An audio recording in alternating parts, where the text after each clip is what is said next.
अस्सलाम वालेकुम everyone, welcome back to my YouTube channel MJ media Kamal. उम्मीद करती हूँ कि आप सब खैरियत से होंगे और बहुत खुश होंगे। अल्हम्दुलिल्लाह इस वक्त मौजूद हूँ जी मक्कातुल मुकर्रमा मस्जिद अल हराम में और छत पर। और बहुत सारे लोग ये पूछते हैं, इवन मैं पहले भी इससे रिलेटेड वीडियोस अपलोड कर चुकी हूँ, लेकिन जब भी स्टोरी लगाती हूँ तो लाजिम मेरी बहनें मेरे भाई ये पूछते हैं कि भाई ये छत पर जाने का रास्ता है कहाँ।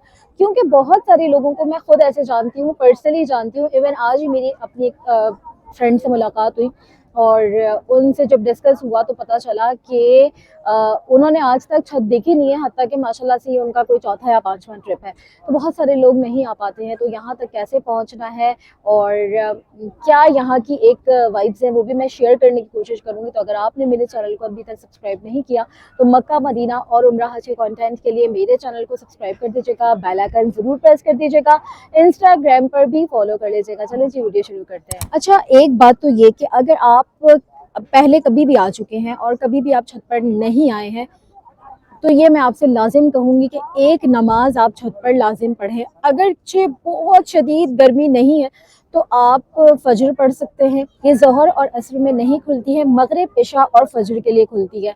लेकिन अगर जैसे रमज़ान होते हैं, हज होती है या इस तरीके के जो मौसम होते हैं, यानी कि पीक जो मंथ्स होते हैं जिनमें रश ज़्यादा होता है, स्पेशली रमज़ान और हज पर, तब ये तकरीबन हर वक्त खुली होती है। और रमज़ान में तो लाजिमी खुली होती है क्योंकि लोग यहाँ पर भरपूर तादाद में जो है वो इफ्तार करते हैं। और अगर हो सका तो मैं इफ्तार के कुछ आपसे शेयर करने की कोशिश करूँगी कि यहाँ पे इफ्तार का क्या ही मज़ा है। खैर, मैं ये बात कह रही थी कि अगर आप आते हैं यहाँ पर यानी कि मक्का में और मस्जिद अल हराम में, आप कोशिश किया करें हर जगह को देखें।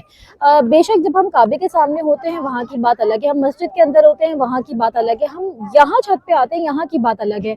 अल्लाह ने अगर, मैं बहुत सारे लोगों से ऐसे भी मिलती हूँ कि जब वो यहाँ पे मौजूद होते हैं ना तो वो ये बात करते हैं कि हम अगली बार देखेंगे चीज़ें।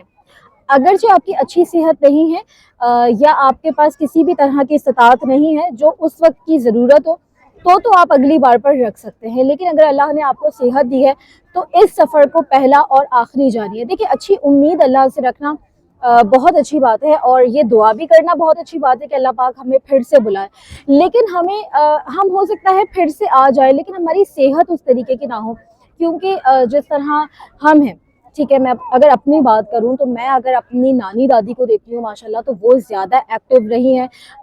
मैं अगर अपनी अम्मी को देखती हूँ तो वो मुझसे ज़्यादा एक्टिव रही हैं और मैं अपने आप को देखती हूँ तो मैं बिल्कुल ही क्या कहना चाहिए, बस छोड़े। तो आप ये दुआ ज़रूर कर सकते हैं कि अल्लाह पाक हमें फिर बुलाए और ये अच्छा गुमान भी रख सकते हैं।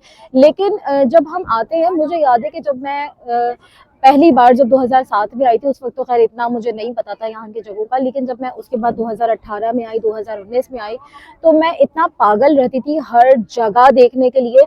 और जब मुझे लोग ये कहते थे कि मेरे आसपास वाले भी कि भाई अगली बार देख लेना, तो मुझे ऐसा लगता था कि नहीं, जो जिंदगी है वो आज की ही है। तो इस वजह से आपने कोशिश करनी है कि हर जगह को एक्सप्लोर करना है जो आप कर सकते हैं। बहुत सारे लोग ये कहते हैं हम पूरा शहर देखना चाहते हैं, हम ये देखना चाहते हैं, हम वो देखना चाहते हैं। आप सबसे पहले अगर पहले सफ़र पर आ रहे हैं तो कोशिश करें कि आप हरम देखें, ठीक है, यानी कि मस्जिद अल हराम देखें, मस्जिद नबी देखें, उसके आगे पीछे देखें, आसपास देखें कि क्या चीज़ें हैं क्या नहीं है। तो ये रूफ टॉप एक बेहतरीन जगह है अगर आप मगरिब और इशा पढ़ना चाहते हैं। मैं कहती हूँ ये बहुत ज़बरदस्त जगह है।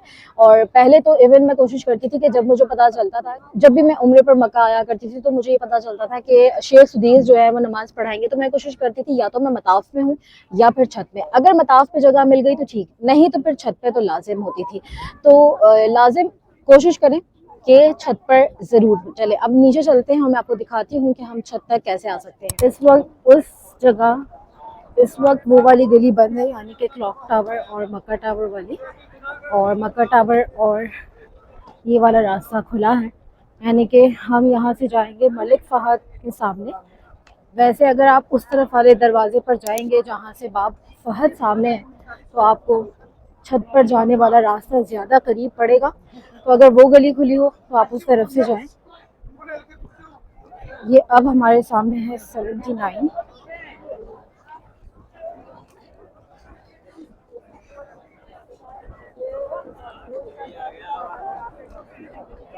वो है बाब अब्दुल अजीज़। अगर आप उस गली से आते तो सीधा पड़ता इधर कहीं भी जाने वाले रास्ते से आपने अभी नहीं एंटर होना है, आगे वाले रास्ते से होंगे। आप इस गली से आएंगे तो सामने वाला रास्ता ही पड़ेगा। ये है बाब अब्दुल अजीज और आपने जाना है 91 नंबर गेट से।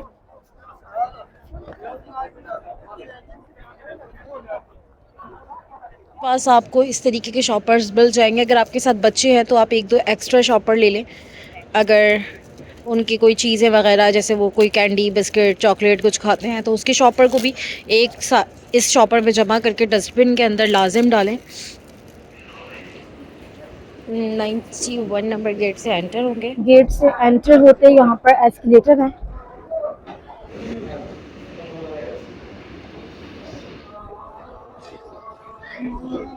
रूफटॉप मस्जिद अल हराम के थर्ड फ्लोर पर है, यानी कि जब आप एस्केलेटर लेंगे तो फर्स्ट फ्लोर आएगा, फिर सेकंड फ्लोर आएगा और उसके बाद जो फ्लोर आएगा वो होगा रूफटॉप।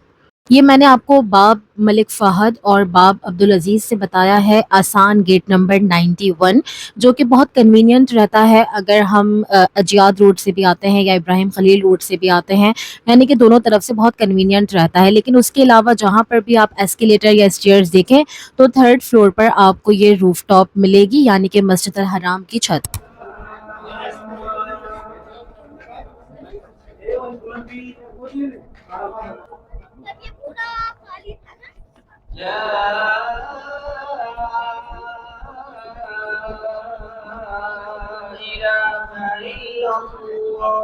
ये जगह मेरी जैसी उन ख़वातीन के लिए भी बहुत ज़्यादा बेस्ट है जिनको एसी इतना ज़्यादा सूट नहीं करता, क्योंकि जब आपने ज़्यादा देर बैठना होता है या इबादत करनी होती है या ऐसे जब दिन होते हैं रश वाले जिसके अंदर आपको ज़्यादा देर बैठना पड़ जाता है, तो मुझे तो एसी बिल्कुल सूट नहीं करता।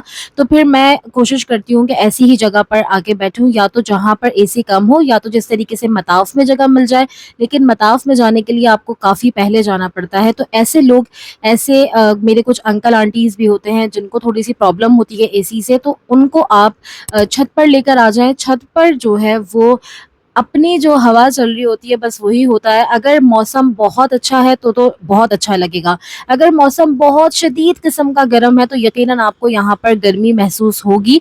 लेकिन आप अपनी सेहत के अकॉर्डिंग देख सकते हैं कि कौन से वक़्त में आप आ रहे हैं और कैसा मौसम चल रहा है और आपकी सेहत आपको इजाज़त देती है या नहीं देती। ख़वातीन की तरह यहाँ पर मर्द हज़रात के भी सेक्शंस होते हैं। इन सेक्शंस के अंदर आपको फैसिलिटीज़ भी मिल जाती हैं, जैसे कि चेयर्स आपको मिल जाती हैं। अगर आप नीचे बैठकर नमाज़ अदा नहीं कर सकते, आपको यहाँ पर पढ़ने के लिए कुरान पाक मिल जाते हैं। यहीं पर आपको वज़ू ख़ाने भी मिल जाते हैं और यहीं पर आपको ज़मज़म के गैलन्स भी मिल जाते हैं। वॉशरूम जाना है तो 91 नंबर गेट से ही उतर जाएँ, सामने ही लेडीज़ और जेंट्स वॉशरूम हैं। मैं छत पर आई थी 91 नंबर गेट से, लेकिन मेरी एक बहुत ही प्यारी आंटी है, वो वेट कर रही हैं। हम कोशिश कर रहे थे कि आज दाल चावल खाएं। मैं इस गेट से बाहर जा रही हूँ, यहाँ से हम चलते हैं नीचे। शदीद किस्म की गर्मी का मौसम हो तब भी यहाँ पर यानी कि एस्केलेटर से नीचे उतरते हुए ना जाने क्यों मुझे इतनी सर्दी लगती है, इतना तेज़ एसी होता है।